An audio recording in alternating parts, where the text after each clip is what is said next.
Bom dia. Eu sou professor de matemática aqui na universidade há 10 anos. É a terceira vez que eu participo dessa pós-graduação. Eu me senti feliz por ter sido convidado. E nós temos alguns minutos aqui para conversar sobre o ensino da matemática. Se surgirem algumas dúvidas, vocês podem falar de qual polo que é e levantar o questionamento. Se tiverem alguma contribuição positiva acerca desse material e do ensino da matemática, vocês também podem estar participando, que os outros polos podem ouvir. Tudo bem?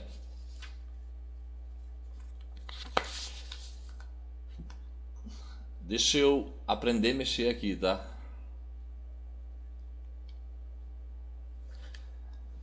Eu separei 3 tópicos ali, apesar de que um deles está dentro do outro, mas eu achei importante deixar separado porque a história da matemática, ela conta a origem e a necessidade da matemática com o passar dos tempos. Então eu acredito que quando se trabalha a matemática em qualquer série, em algum momento se faz necessário eu explicar o porquê que surgiu essa teoria. Por que surgiu esse cálculo? Qual é a necessidade naquele tempo e poder trazer para hoje? A teoria dos números, ela traz dentro da história da matemática que na antiguidade o homem vivia em cavernas. Acho que muitos de vocês já leram o Boyer ou o Ifrá, qualquer livro que conta história. Mas o homem vivia em caverna. Por conta da visão dele de águia, ele era o caçador. Ele saía para caça, procura de alimento, água. E a mulher, ela ficava cuidando da prole. Rege a lenda que com o passar do tempo as tribos elas foram aumentando, a dificuldade de se encontrar alimento e água também foi aumentando. Então o homem passou a procurar locais de moradia em que ele pudesse ter água e alimento próximo, o que era muito difícil. Quando ele acha uma caverna com água próxima e ele sai para caçar longas caçadas, longa distância, ele desenvolve no cérebro dele uma espécie de um GPS. Passados milênios, ainda o homem tem um bom GPS incutido na sua mente. E a mulher, pelo fato dela ficar cuidando da prole, cuidando da caverna, ela desenvolveu um senso de localização muito maior do que o homem em algo próximo dela. Quando a mulher passa a ficar mais tempo dentro da caverna, porque eles migram menos, a sujeira começa a incomodar. Então, quando eu conto para os alunos a história, eu até faço uma piada. Surgiu a primeira profissão da mulher do lar. Brincadeiras à parte. Quando ela percebe que aquele lixo, que aquele acúmulo de alimento incomoda, ela começa a limpar. E nos lugares onde ela joga esses dejetos, ela percebe que algo começa a nascer. Então cria-se as primeiras ideias da agricultura. Então, junto com a história, vem-se um fato curioso de que foi a mulher que desenvolveu os primeiros mecanismos de agricultura e com isso fez com que o homem pudesse permanecer num mesmo lugar por um tempo maior. Isso fez com que ele corresse menos riscos, com que a comunidade aumentasse, e com isso já não era mais suficiente uma caverna. Então ele começa, observando o meio, criar casas, criar moradias, do jeito que fosse naquela época. Então nasce a teoria da geometria. Então ele precisava de um ângulo de 90 graus, ele não conhecia a geometria como nós conhecemos. Mas ele precisava de conceitos matemáticos, mesmo arcaicos, mas que fizessem com que aquela morada permanecesse de pé. E esse conhecimento, ele vai sendo passado de geração em geração, e com isso vem também a teoria dos números. Nós temos 6 grandes conjuntos naturais, 6 grandes conjuntos numéricos, perdão, os números naturais, os números inteiros, os números racionais, irracionais, reais, e por último, mas não menos importante, que nasce lá em meados de 1500, são os números complexos. Quando o homem ele começa a desenvolver agricultura, quando ele começa a desenvolver pecuária, quando ele começa a desenvolver moradias, quando aumenta a comunidade, ele sente a necessidade do registro numérico para registrar aquilo que ele tem em quantidades inteiras. É o primeiro relato que se tem na história. Então nasce a necessidade da criação dos números naturais. Quando ele começa a sentir falta de algo, cresce a prole, cresce a comunidade, ele não consegue produzir o todo necessário para o bom mantimento da população naquele lugar, ele começa a trocar. E quando ele não tem troca de mercadoria, ele pega emprestado. Então nasce as ideias do conjunto dos números inteiros. E com isso vai avançando e nasce os números racionais. Com os pitagóricos percebe que a matemática ela não é pronta e acabada. Ele vai lá e tira, dentro da história da matemática tem, que ele vai calcular a diagonal de um triângulo cujos catetos medem 1 centímetro de lado, e ele verifica que aquilo lá é raiz de 2, e a raiz de 2 não é uma dízima periódica, ele não consegue transformar aquilo numa fração, então ele precisa criar um novo conjunto numérico, ele chama de irracionais, que são aqueles que não podem ser postos em forma de fração, e a todos esses conjuntos dá-se o nome, de conjunto dos números reais. Isso acontece através de milênios. Me perdi aqui no... Voltei. Isso acontece através de milênios. Junto com toda essa história da matemática, de criação dos conjuntos numéricos, o homem cria os registros numéricos, que nós conhecemos alguns deles: o babilônico, o arábico, o hindu, grego.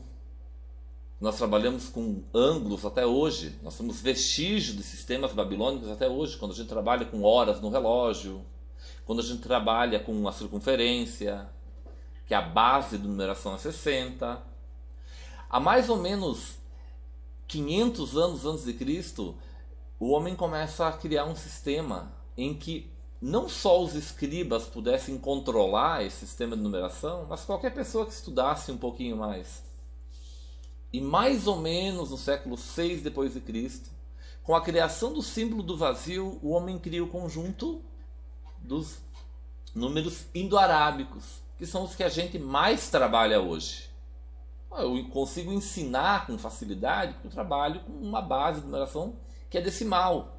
Se eu tivesse que trabalhar com uma base sexagenal, binária, outra base que se trabalha na informática, é um pouquinho mais complicado. Nem todo mundo teria acesso e nem a facilidade que se tem no sistema indo-arábico. Então, por enquanto, o que a gente tem de melhor é essa criação, que nasce com a criação do valor posicional. Conforme eu mudar o algarismo do lugar, a quantidade que ele representa também muda, e um símbolo para o vazio, que é o zero. Então fecha-se as ideias, e não são só os contabilistas da época que passam a dominar a matemática, e sim qualquer um que se atreva a estudar o sistema numérico que foi difundido pelos árabes no mundo inteiro. Eu conto a história, um pouco da história da matemática no curso da engenharia, para eles perceberem que a engenharia ela nasce muito antes e muito próxima ao que a gente tem hoje. São melhoramentos que a gente faz com o passar do tempo. Pela necessidade do homem, ele vai modificando. Mas nada daquilo que foi criado anteriormente se faz perdido. Eu acredito que é necessário todo esse conhecimento adquirido. Eu acho que boa parte de vocês devem trabalhar no ensino fundamental e médio, ou se não trabalham, devem estar predispostos a fazer isso. Então a gente verificou no material e verifica em outros materiais que existem algumas metodologias para se ensinar a matemática. Um grande desafio de hoje é fazer com que os nossos alunos se prendam ao conteúdo de sala de aula. Porque é muito mais atrativo ele ficar mexendo com o WhatsApp, ele ficar mexendo no computador. As ideias e os fatos na internet, eles voam numa velocidade muito grande, então essa troca de informação é grande. E a matemática ela pode ser monótona. Então cabe ao professor de matemática procurar mecanismos que se adaptem, que se adequam à turma em que ele está trabalhando. E nisso nós temos várias metodologias. a citar a história da matemática, que não é só contar para ele a origem da numeração. A história da matemática tem problemas interessantes, tem muitos desafios dentro da história da matemática. Que por vezes eu já trabalhei, comecei trabalhando na pré-escola e fui até a pós-graduação, hoje eu dou aula no mestrado. Alguns problemas, nem todos e nem para todos os alunos, eu nunca consigo atingir todos, mas alguns problemas dentro da história da matemática, eles podem ser atrativos para o desenvolvimento de conceitos, conhecimentos e raciocínios acerca daquilo que o professor deve trabalhar dentro do currículo básico. Outra metodologia que eu acho muito válida é a modelagem matemática, mas para eu desenvolver a modelagem matemática não basta eu apenas ter boa vontade, eu tenho que ter bom estudo. Porque a modelagem matemática é algo que transforma o mundo real numa linguagem matemática. E através dessa transformação eu consigo fazer previsões. Por exemplo, eu fiz mestrado em modelagem matemática e no meu mestrado eu criei um modelo de desenvolvimento agropecuário. Com esse modelo eu tinha mais de 1000 variáveis, 600 e poucas equações e inequações matemáticas que não se faz viável eu trabalhar manualmente. Então eu fiz um programa de computador. Mas eu trabalho com álgebra lá dentro, eu trabalho com vários conceitos da matemática. E esse modelo matemático ele permite ao agricultor ele entender a dinâmica real da sua unidade de produção agropecuária, que eu posso ver ela como uma indústria. E ele permite fazer com que ele adeque ao sistema para ter um resultado financeiro melhor e para adequar o sistema produtivo à legislação ambiental. Esse trabalho eu dei sequência no doutorado, em que eu criei um modelo matemático através de estudos feitos com tratamento de efluentes, com biodigestores e outros tratamentos. Eu verifiquei qual foi o melhor tratamento para que o resultado em relação ao impacto ambiental fosse minimizado. Então eu trabalhei com duas situações conflitantes no meu doutorado. Aumentar a renda do agricultor. Para aumentar a renda, a gente sabe que eu preciso aumentar a produção. Se aumentar a produção, aumenta os dejetos. Se aumentar o dejeto, aumenta a poluição. Aumentando a poluição, eu vou ferir a legislação ambiental. Então eu tinha que ao mesmo tempo aumentar a renda e minimizar os impactos ambientais. Para isso, eu propus alguns tratamentos.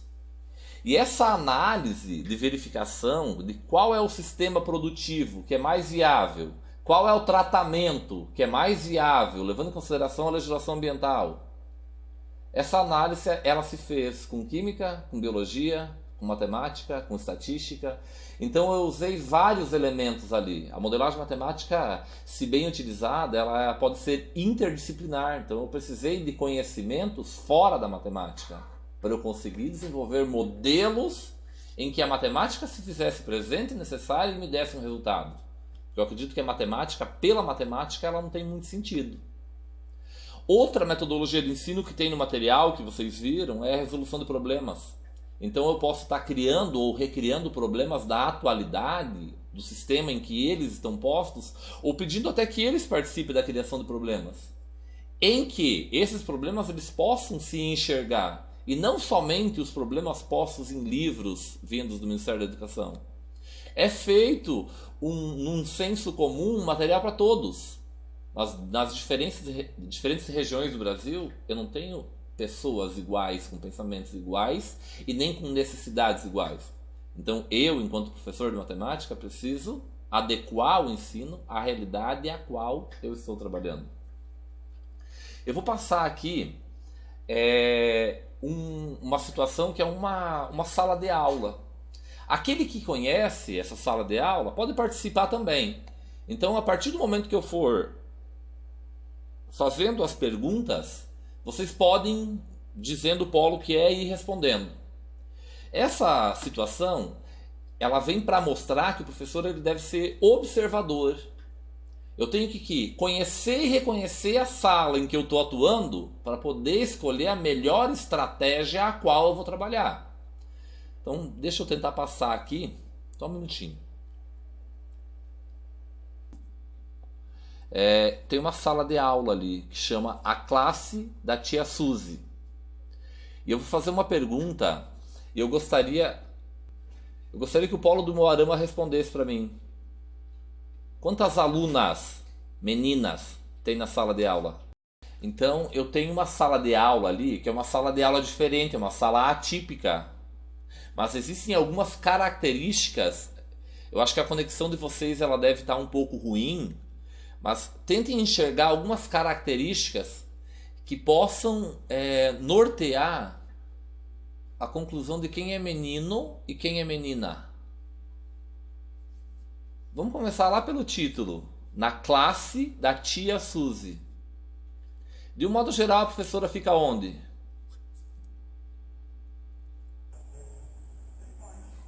Ela fica sentada na frente numa mesa um pouquinho maior. Então eu consigo verificar quem e como, alguma coisa que remete à professora que é uma mulher.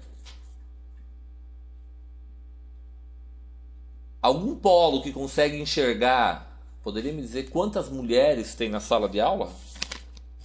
3, 4, 6, 7, 8, 9, 10, 11, 12, 13. Faltou o professor também? 14 com o prof, né? As meninas seriam só 13. 14 com a professora. E como que vocês chegaram à conclusão desse número de mulheres, de meninas? Devido ao triângulo, professor, como nós sabíamos que a prof, ela Isso. tem um triângulo ali, a gente contou os triângulos para saber quem são as meninas. E isso acontece muito na sala de aula. Eu chego, em especial, numa turma que é de imediato, eu não conheço nenhum aluno. Eu cheguei lá, tá posto 40 alunos na minha frente. Eu não consigo diagnosticar de cara quem é o bagunceiro, quem é o mais esperto que pode me auxiliar, quem eu preciso chamar para perto de mim, quem vai ser o meu auxiliar de sala, quem precisa de um contato um pouco maior. Mas com o passar do tempo e com a análise correta, a gente consegue descobrir muitas das características que se tem, por mais difícil que pareça. Quando vocês bateram o olho ali e eu perguntei qual era o número de meninas, talvez, para grande parte dos senhores, ficou difícil de saber. Só tem figura geométrica. Então, para o aluno que está sentado ali na minha frente, quando eu entro da primeira vez na sala de aula, ele não abre a boca. Então, é difícil saber quem é bagunceiro e quem não é. Com o passar do tempo, eu começo a saber. Quem participa mais, quem pode auxiliar os colegas. Então, eu tenho que ser não só um produtor ou reprodutor de conhecimento, mas eu preciso ser um bom observador. Que é uma parte do material que é a pesquisa. Eu tenho que ser um pesquisador, eu tenho que estar pesquisando e inovando sempre. E a pesquisa ela pode ser empírica, e a pesquisa não precisa ser somente matemática. É aquela pesquisa do reconhecimento dos seres que estão com o ensino confiados a mim. Vocês conseguem enxergar qual aluno ou aluna tem certeza da resposta? A professora fez uma pergunta e alguns dos alunos se dispuseram a responder. Mas tem um aluno que tem certeza da resposta. Que aluno é esse? Ficou meio ruim, não dá para ver os números. Você pode falar a coluna da direita, esquerda, do meio, segunda? Esquerda, número 5, acho, né? Na segunda linha da esquerda. Isso. Por que você acha que ele é o que mais sabe? Que ele tem certeza? Nós, a sala, polo de Foz, nós todos aqui concluímos que a gente está com os dois bracinhos levantados. Ah, perfeito. Geralmente quando a gente pergunta e o aluno tem certeza que ele não quer se aparecer, ele pega e levanta. Ó, eu tenho um colega lá, que eu não sei de qual polo que é, que eu acho que deve ser de Foz, que ele está feliz da vida erguendo as duas mãos. Então, muito provavelmente, ele quer participar, no caso, na classe da tia Suzy, a aluna ela quer participar, ela quer responder, ela sabe da resposta. E se ela não souber, como que eu devo agir com ela? Ela foi eufórica, ela levantou, eu sei, e de repente a resposta não era bem aquela. Você tem ideia de como que eu devo agir nesse momento? De um modo geral, a gente vê na sala de aula, ou mais quando eu trabalhava alguns anos atrás, no ensino fundamental, professores cortavam o aluno, dizendo frases do tipo, se não sabe, não abre a boca. Será que esse aluno participaria de novo? Num outro momento? Tem um aluno meu que ele foi meu aluno da engenharia e hoje ele é professor de matemática numa escola particular aqui da região. E ele vai dar aula e ele pergunta, ele interage muito com os alunos. Ele perguntou assim, qual é a resposta de tal equação aqui? E o aluno vai lá e responde, ele falou 9, a resposta era 6. E os alunos que estavam do lado olharam e deram risada, porque eles sabiam que a resposta não era 9. E esse meu colega, que é professor hoje, ele vai lá e fala, isso aí, eu escutei um 6, é 6 mesmo. Daí o menino que respondeu 9 deu risada e falou, é 6. Eu só me enganei na resposta e pronto, ele continuou participando. Ele não se sentiu ridicularizado, ele não se sentiu menos. Tem várias outras características ali que eu poderia estar citando dentro dessa sala, mas eu vou pegar o material original e vou mandar para vocês, não para vocês me entregarem, é só para vocês verificarem, são 28 perguntas em cima dessa sala de aula. É uma atividade que vocês podem fazer como uma dinâmica de grupo para nortear a verificação de vocês.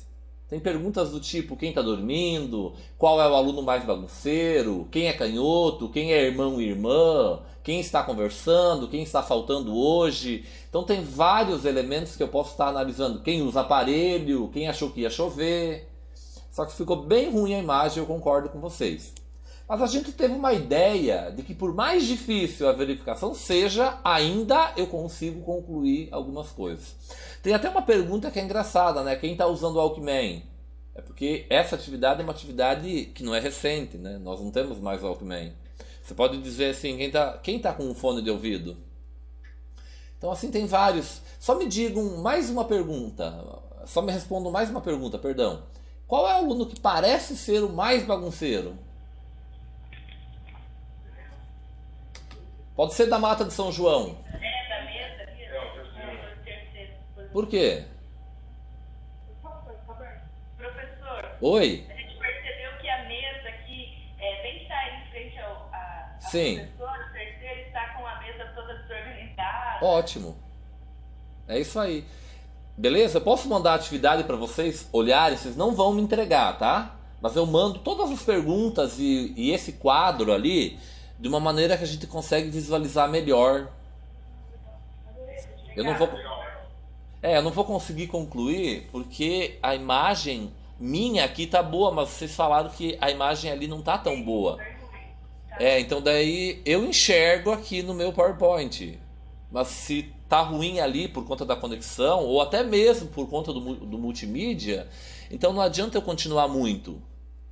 Ela veio, a atividade mais, para eu passar para vocês. Deixa eu tentar abrir aqui de novo. Deixa eu aparecer aqui para vocês verem que eu sou um vovô bonito. Ela veio mais para eu trazer a ideia de que nós precisamos diagnosticar continuamente na sala de aula para eu definir as estratégias que eu vou trabalhar. Eu não trabalho igual em todas as salas. Os meus alunos eles não são iguais. Isso não significa que eu trabalho com pesos e medidas diferentes. Significa que eu levo em consideração a necessidade individual de alguns grupos. Vocês podem falar, eu dei aula no estado, eu tinha 16 turmas de física, em média 40 alunos por turma. Então você faz ideia de quantos alunos eu tinha. Impossível eu reconhecer todos eles, conhecer todos eles. Mas eu conseguia montar meio que em bloco ali. Então eu conseguia verificar algumas características que eram comuns ao maior grupo de pessoas. Não era taxá-los de mais inteligentes ou menos inteligentes. E sim, isso me permitia desenvolver estratégia para atingir esse público-alvo. Que era aquele que era mais lerdo, que era mais desatento, o que era mais esperto. Então eu acabava levando atividades extras que prendessem a atenção de outros alunos. Eu lembro que numa prova de física que eu dei, eu perguntei para os alunos, uma das questões era para o aluno imaginar que ele estava parado no meio de um lago, cujo atrito entre o pé dele e o lago congelado era 0. E daí tinham 2 perguntas e terminava claramente com um ponto de interrogação. 2 perguntas e tinha linhas para responder. Eu acho que de 30 alunos, eu creio que uns 12 assinalaram a letra A. Mas em momento algum eu pedi para assinalar nada. Eu deixei até linha para responder.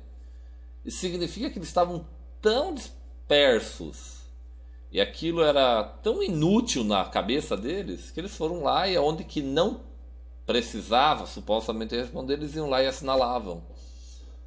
Eu não coloquei nenhuma questão de relacionar a primeira coluna com a esquerda e nenhuma de marcar X. Que eles falaram, essa de marcar X.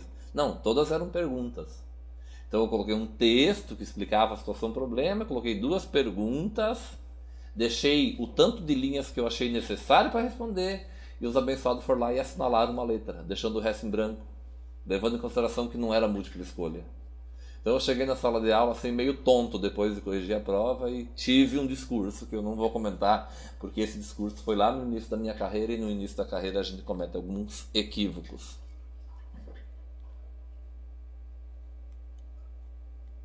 Eu vou passar aqui. Eita. Vocês conseguem ler esse problema?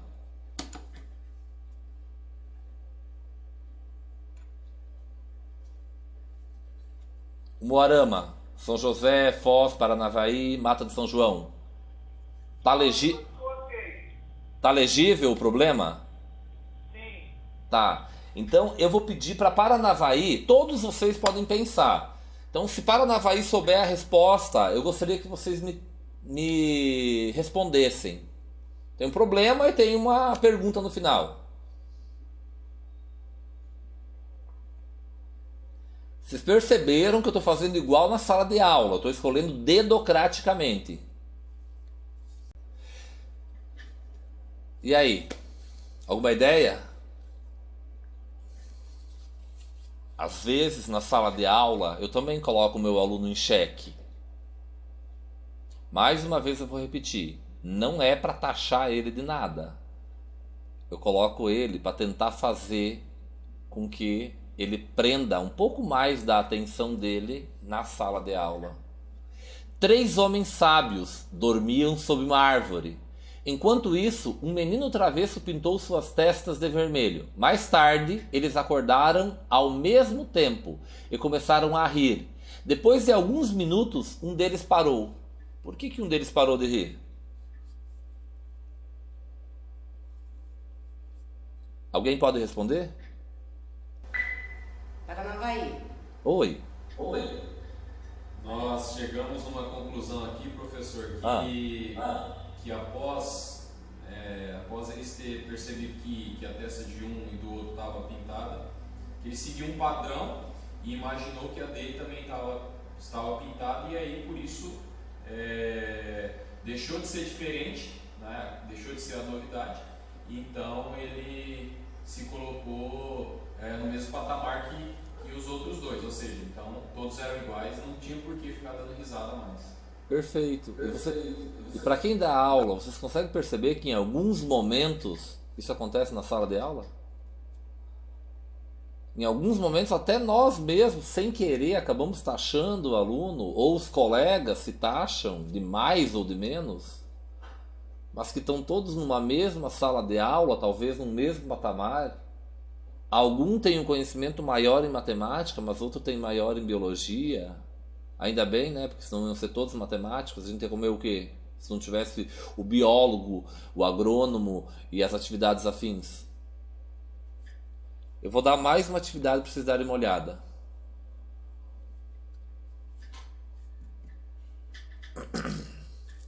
Aquele que achar a solução do problema, que tiver uma explicação plausível, não tem certo ou errado, eu não vou taxar ninguém, mas aquele que achar que deve levantar as 2 mãos, então esse é o momento. E aí? Antes eu vi um senhor que ergueu as 2 mãos, agora ele está quietinho. E os colegas olharam para ele, só não aparece de qual polo que é. Polo de Foz. Ah, de Foz, já deduraram. Antes ele estava todo feliz, acenando. Olha lá, de novo. E agora não quer responder, agora está se escondendo atrás da colega.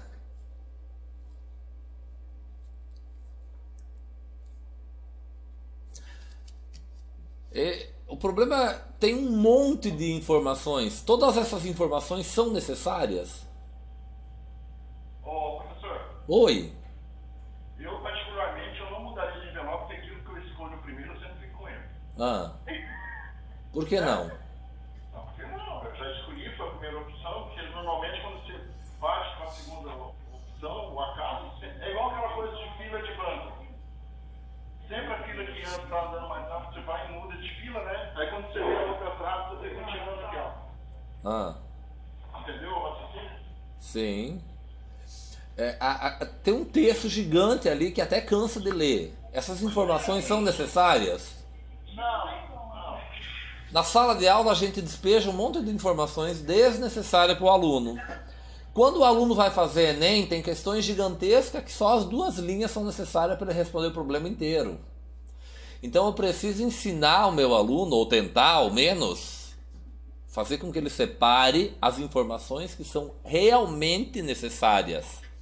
Observa que ele deu uma fórmula matemática lá no final, dizendo que o retorno esperado lá é tal se ele trocasse de envelope.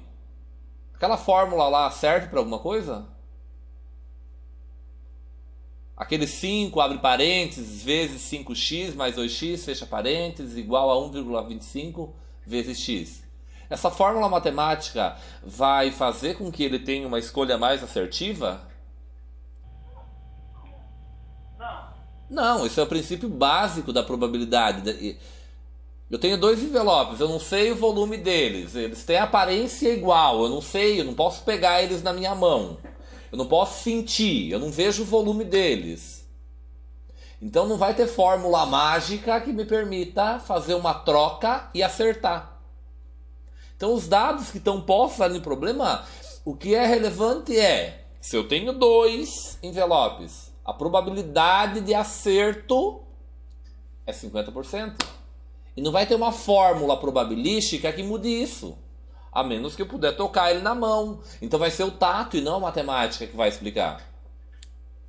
Prestem atenção nas suas salas de aula, nas informações que não são tão necessárias quanto parecem ser. Às vezes, a gente enche o quadro de texto. Me dá uma gastura. Eu vou na sala de aula e tem aluno que fala assim, professor, você tem que escrever mais. E eu respondo para ele, pega o livro lá na biblioteca e transcreva ele. Porque eu dou aula no curso de engenharia elétrica, eu vou lá e mostro de onde que sai, para onde que vai, para que serve, mas não fico enchendo de teoria. Eu estou falando da minha aula, que é outra realidade. Talvez alguns de vocês trabalhem no ensino superior também. E tem aluno que ele está tão acostumado a copiar, sem talvez um entendimento do porquê que ele está copiando tanto, que ele quer vir para a universidade e copiar.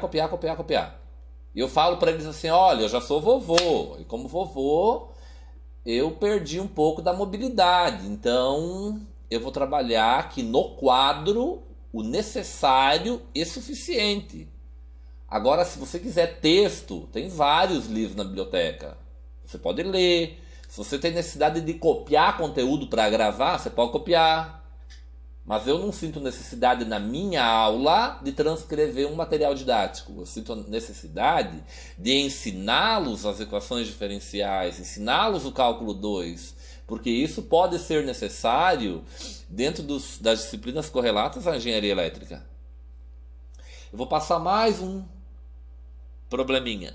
Eu vou dar um tempo para vocês pensarem. Agora ele não é tão superficial quanto os outros. Eu preciso de um conhecimento matemático para resolver.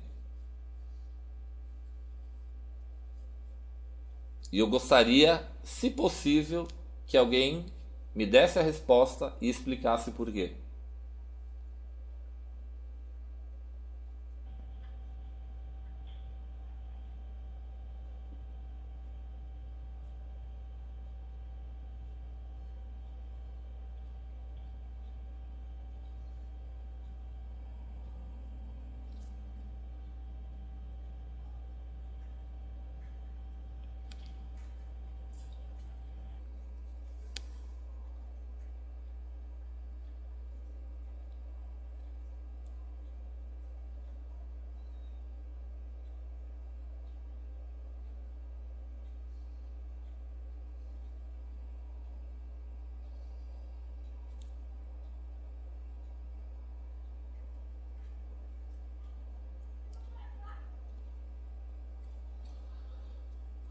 Entenderam o problema?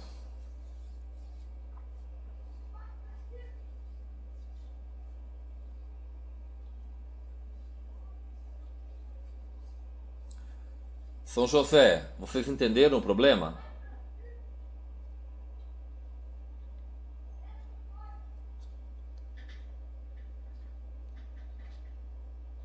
Paranavaí, compreenderam o problema? Olha a distância do Alto do Rio, superfície da Terra. Esse assim. O som tá bem ruim. O Moarama.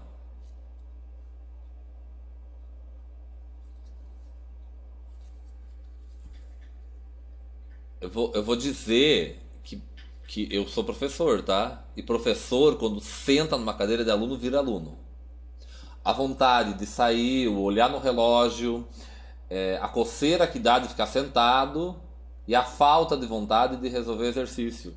Então observo, enquanto vocês estão sentados ali, que o aluno de vocês age bem igual vocês estão fazendo. Não é todo mundo, tá? Eu estou fazendo uma apologia aqui, é uma brincadeira, não vão ficar bravo. Mas quando eu sento numa cadeira, me dá tudo isso, tá? Eu olho pro relógio, porque eu quero sair. Aquilo tá chato e monótono. Eu lembro que nas aulas do doutorado, que eu fiz alguns anos atrás, misericórdia, eu não aguentava ficar na sala de aula. E daí eu saía da aula do doutorado e ia dar aula. E chegava lá na sala de aula e pensava, coitado dos meus alunos. O que eles fizeram para merecer uma criatura como eu?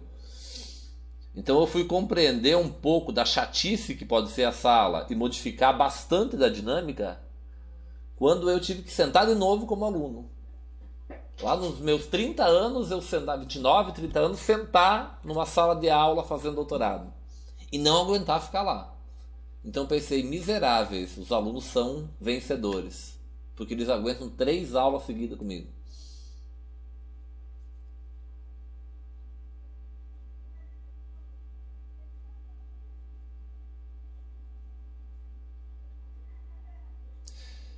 Alguém tem a resposta para esse problema?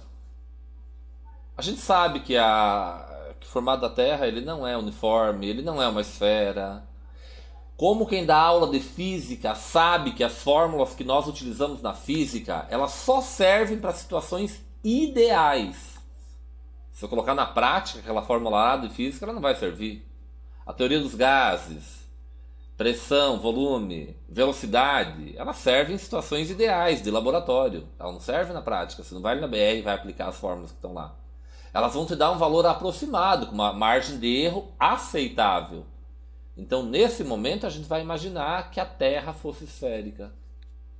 1 metro é muito ou é pouco? Aumentar o diâmetro da Terra em 1 metro é aumentar bastante ou é aumentar pouco? Porque o muito ou pouco ele depende do referencial. O diâmetro da Terra ele é muito grande. Se eu colocar 1 metro lá, é quase que insignificante. Mas ainda vai ter um aumento em que elemento dessa circunferência? Se eu pegar o barbante que circunda a Terra e aumentar 1 metro o comprimento desse barbante, qual é o outro elemento da circunferência, dentro do ensino da geometria, que vai ser alterado? É o quê? O raio. Então, se eu vou alterar o raio, são essas relações que o aluno precisa saber. O raio vai me dar a distância entre a Terra e esse novo círculo que eu consegui formar. Perfeito? Então, alguma pergunta? A gente entendeu. Ótimo, então. São relações que eu preciso pesquisar também, né? O diâmetro da Terra, o raio da Terra. Eu posso calcular, posso fazer todos os cálculos ali sem alguns elementos, mas eu posso dar como uma pesquisa também para que ele se aproprie de conhecimentos que talvez sejam importantes para nós que moramos nesse planeta, como por exemplo as suas dimensões, para entender o porquê de determinados fenômenos. Prometo que esse é o último problema. E eu vou dar um chocolate para quem acertar.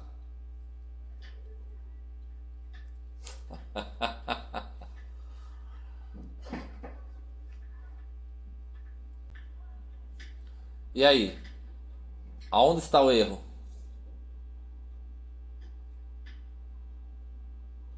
As linhas são numeradas de 1 a 5. Aparentemente não tem erro ali, né? Mas tem uma linha em especial que é feito uma operação que não pode ser feito. Professor, Oi. Iguaçu.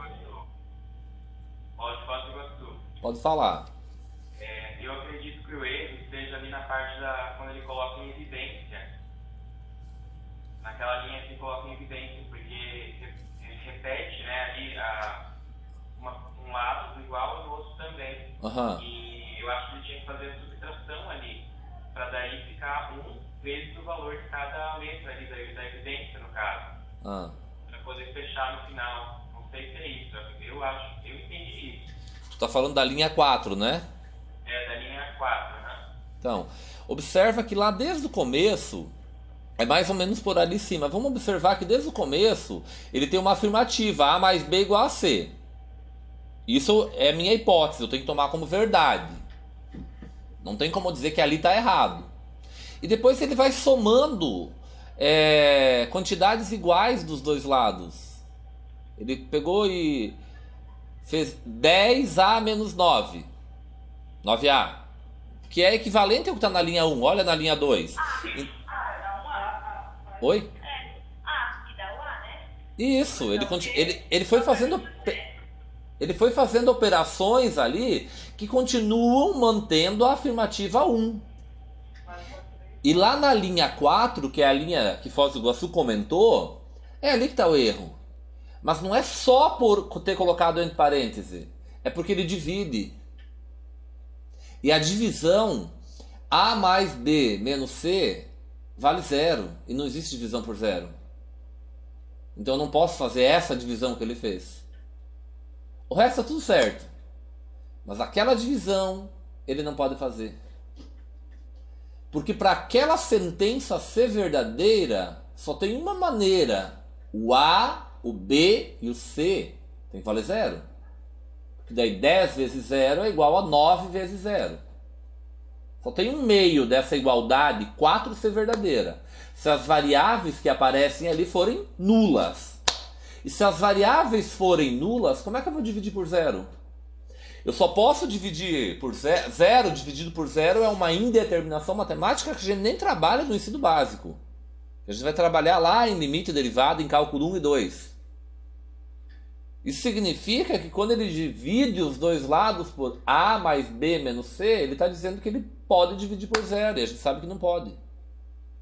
Vocês entenderam ali entre a linha 4 e 5 que essa divisão ela não pode ser efetuada? Vocês entenderam que a única solução é A mais B menos C valer 0, então essa sentença vale 0, logo a divisão não pode ser realizada? Sim, o Posso entendeu. E como acertou pela metade, nós queríamos saber quando chega o nosso chocolate. Chocolate? Então eu vou ter que... Já que vocês são... Já que vocês são bastante, eu vou ter que levar uma caixa, né, o dia que eu for pra Foz. Olha, eu sei que vocês estão cansados, nem sei que hora que é. Ah, tá cedo ainda. Eu gostaria de saber se vocês têm alguma pergunta sobre o material. Se vocês não tiverem, eu tenho um breve texto que eu redigi há um tempo atrás. É bem curto, mas que ele fala um pouco da importância de ser matemático. Na minha escola da vida, em que eu trabalhei em muitos lugares. E eu tive muitos ex-alunos que eles seguiram a área acadêmica que eu segui. Talvez eu consegui criar nele, plantar uma semente dentro deles que permitisse enxergar que a educação ainda vale a pena. Porque eu vejo assim, tanto na escola pública, nas universidades públicas, quanto nas universidades particulares, há um sangramento de alunos. Quando eu fiz matemática, eu fiz aqui em Cascavel, na UniOeste, era 13/1. Era uma concorrência assim, que eu achava alta. Hoje não é 3. Hoje não é 3/1 hoje. Por que isso? Porque ninguém mais quer. Tem a desvalorização, baixo salário, os alunos estão cada vez pior, tem uma série de fatores que fazem com que as pessoas fujam da licenciatura. Elas acabam indo para outras áreas e também não se dão muito bem lá, porque ou nasceram com a função de ser professor e fugiram e foi chamado ali porque a natureza nos chama, ou porque o mercado que ela escolheu talvez esteja saturado. Então o meu aluno, muitas vezes ele vai pelo modismo, né? Ah, eu vou fazer engenharia porque engenharia é moda. Mas daí chegar lá, tem 10 engenheiros para cada 10 habitantes. Logo não tem emprego para nenhum, porque tem uma empresa de uma outra cidade que é um pouco maior com preço menor. Eu posso ler esse texto para vocês? Matemática enquanto profissão. O matemático estuda as aplicações práticas dos princípios e das técnicas matemáticas e testa hipóteses e teorias básicas. Seus conhecimentos são utilizados na pesquisa, desenvolvimento, produção, logística, nos mais diversos campos, como processamento de dados, engenharia civil, ciência espacial, entre outras. Ainda se associa muito a profissão ao magistério, que na verdade ainda é o setor que absorve boa parte dos graduados que fazem essa licenciatura. Ministrar aulas, no entanto, não é destino obrigatório para quem se forma na área. Os horizontes do profissional se ampliaram, e muito, com a chegada do computador. A matemática ultrapassou os limites da educação para servir de instrumento fundamental em setores como engenharia, meteorologia, economia, computação, mercado financeiro e até na medicina. O matemático pode, por exemplo, transformar em dados numéricos as equações relativas a doenças e medicamentos, participando da criação de programas de computador que facilitem estudos e consultas. É fundamental gostar e ter habilidade numérica. É preciso também ter a capacidade de raciocínio mental no que diz respeito a símbolos abstratos, além de atenção concentrada e boa memória. Portanto, a quem faz parte desse seleto grupo que envolve a matemática, sejam bem-vindos e certamente vocês escolheram um curso que lhes trará uma profissão promissora no mercado de trabalho da região a qual vocês atuam e no Brasil como um todo. Eu fecho a manhã de hoje dizendo para vocês: parabéns pela escolha dos senhores. Façam a diferença na sala de aula. Muitas vezes, no início da minha carreira, eu cometi alguns erros. Eu falo assim, que quando a gente começa, a gente assassina alguns alunos. Porque a sala de aula não tem uma receita de bolo pronto. Quando eu fazia cursos, eu esperava que vinham receitas prontas. E não existe essa receita. Porque o fazer da massa depende da mão que está por trás. E nem todo mundo tem a mesma mão. Eu pego uma receita da minha mãe que ela faz um bolo maravilhoso, eu sigo à risca. O bolo não cresce. Mas eu uso a mesma farinha, o mesmo fermento, mas ele não cresce, ele não tem o mesmo gosto. É porque eu não consegui adaptar às necessidades e habilidades que eu tenho. Então criem as próprias receitas. Sejam observadores. Sejam protagonistas do processo de ensino-aprendizagem. Vocês são os atores principais. São vocês que os alunos confiam. São vocês que os alunos têm como exemplo. Então criem e recriem livremente. Não se prendam tanto ao currículo. Verifiquem que existe uma base curricular necessária. Mas não é só aquilo. Às vezes a gente pega polinômios e destroça polinômios e esquece que tem outros conteúdos que devem ser trabalhados. Às vezes eu gosto mais de determinado conteúdo matemático e eu me prendo naquele conteúdo. E o resto eu esqueço. E depois eu me pergunto por que o aluno está disperso. Porque já ultrapassou, já enjoou daquilo. Ou porque aquilo que eu acho o máximo não é o máximo para ele.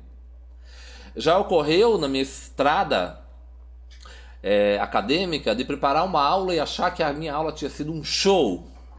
Né? Eu falei, nossa, essa foi a melhor aula da minha vida. E os alunos acharam que foi uma porcaria. Porque o show que me anima não é o mesmo que anima ele. Então eu tenho que conhecer a turma a qual eu trabalho. Eu tenho que conhecer os mecanismos de ensino para poder criar e recriar propostas metodológicas que deslumbrem, que encantem, que chamem a atenção do aluno. Muito obrigado pela participação de vocês. Eu peço para quem é responsável pelo polo que mande a lista dos presentes, porque essa manhã ela tem uma nota. É assim, felizmente ou infelizmente a gente é preso pela nota. Nós somos aproximadamente 50 alunos fazendo a disciplina de matemática e eu não consigo enxergar direito, mas eu não sei se tem 20 no todo. Mas tudo bem, tá? Parabéns para aqueles que vieram, para aqueles que são aqui da região, tá meio friozinho, meio chuvoso, saíram da cama cedo. Sucesso! E se tiverem dúvida, nós temos um fórum lá, eu respondo. Vocês não perguntam, o fórum tá em branco, é só eu tô monologando no fórum. Tem os fóruns da semana não tinha um fórum, que a tutora é responsável. Mas antes da primeira semana tem um fórum geral, aquele eu respondo. Então eu gostaria que, se vocês tivessem críticas, sugestões, podem dialogar lá abertamente, todos vão ler. E lá são momentos em que eu vou estar mais presente. Alguma colocação? Alguma pergunta?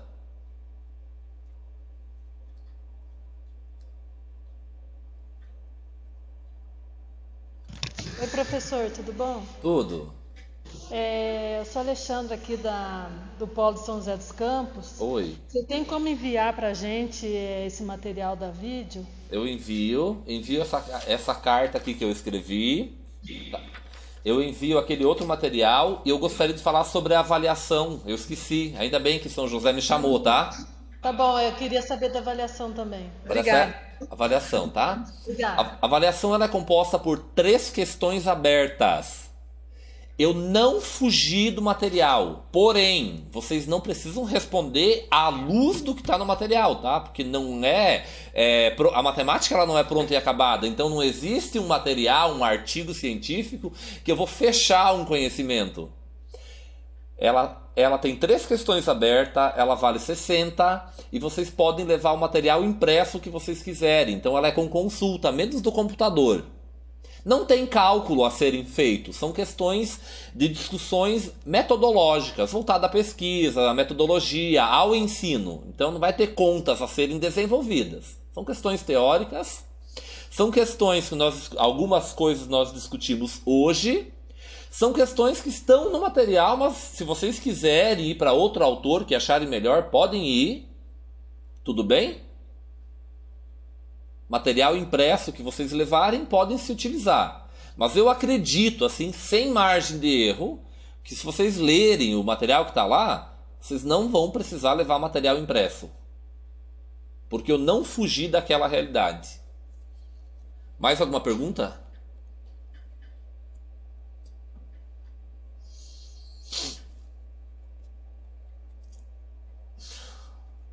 Eu acho que não. Então tá bom, eu vou encerrar aqui. Bom dia a todos, obrigado, bom almoço. E muito em breve tem... Bom dia, prof. Tchau. Tá? Ó, e muito em breve vou orientar alguns de vocês, tudo bem?